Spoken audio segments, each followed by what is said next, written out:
Und bei mir im Studio ist unser EM-Experte Jens Lehmann, ehemaliger deutscher Nationalkeeper und Teil des Sommermärchens 2006. Jens, wie schätzt du das ein heute Abend? Also wer ist denn für die Deutschen eigentlich am besten? Ist es unser Lieblingsgegner England, Dänemark, Slowenien oder Serbien? Also ich würde sagen Slowenien. Ja? Aber, ja, weil die Slowenen, die haben dann auch so eine Mentalität, oh, jetzt spielen wir gegen Deutschland und da haben wir eh wenig Chancen. Und das hilft uns natürlich. Die Dänen, die haben gegen England ein gutes Ergebnis geholt. Die sind schwer zu spielen. Spielen allerdings die gleiche Formation wie die Schweizer, Ungarn und Schotten. Und insofern würde uns das liegen. Aber die unangenehmsten, aber auch die attraktivsten wären natürlich die Engländer.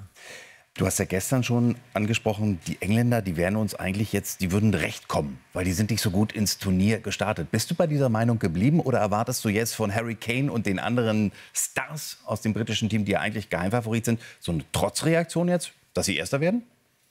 Das denke ich schon, weil sie uns vermeiden wollen. Ja, sie wissen, wenn sie gegen uns spielen, das ist ein enges Ding, egal ob wir jetzt Favorit sind oder die Favorit, ob die vielleicht die besseren Spieler im Moment haben.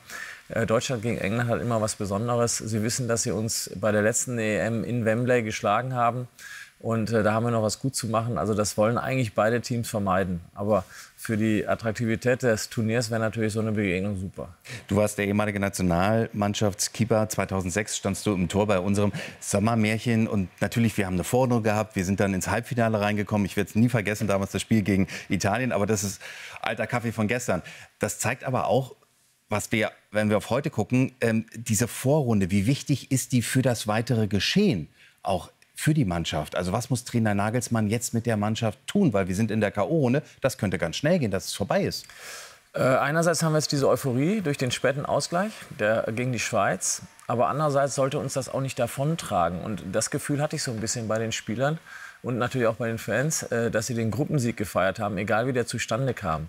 Ich glaube, unsere Gruppe war nicht so stark. Ja, und man hat schon gegen die Schweizer gesehen, die jetzt auch nicht einen Sahnetag hatten. Also das, was ich manchmal höre, dass da Spieler wie Sommer, Embroulet, Ndoye und wie sie alle heißen, dass sie alle Weltklasse sind, habe ich jetzt nicht so gesehen. Ja, habe vielleicht ein anderes Verständnis von Weltklasse. Aber du warst Weltklasse. Ja, also ich habe schon mit Weltklasse-Spielern zusammengespielt und da sieht man, was Qualität ist. Ne? Mhm. Und demzufolge ist es jetzt so in diesem Turnier, dass man weiß, egal gegen wen man jetzt spielt, man muss sich steigern. Und das fängt natürlich beim Trainer an, das fängt bei der Mannschaft an. Ja, das Passspiel muss verlässlicher werden. Am Ende haben die Schweizer es auch abgegeben, weil ihr Passspiel nicht gut war. Ja, wenn ihr Passspiel besser gewesen wäre, dann hätten sie den Fehler nicht gemacht, der dann zur Flanke geführt hätte und ein Tor kassiert. Also das sind so kleine Details, auf die man achten muss.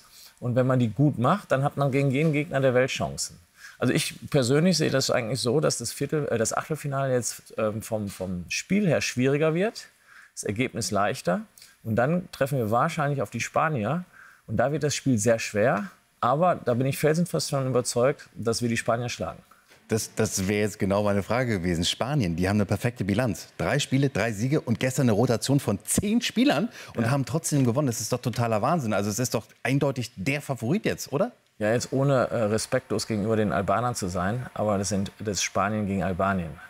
Ja, und wir würden, glaube ich, die Albaner ausschlagen mit einer Mannschaft, die jetzt nicht der entsprechen würde, die jetzt gegen die Schweiz gespielt hat. Wir müssen auch noch mal auf Kroatien schauen, denn mir tut es in der Seele weh. Einer meiner besten Freunde ist Kroate, der ist am Boden zerstört, logischerweise, weil in dieser Nachspielzeit, 8. Minute der Nachspielzeit, dann die Italiener noch das Tor gemacht haben. Also woran hat es dieses Mal gelegen, dass die Kroaten, sie haben rechnerisch noch eine Möglichkeit, aber eigentlich ist es unwahrscheinlich, dass sie weiterkommen. Was hat denn da gefehlt bei dieser EM?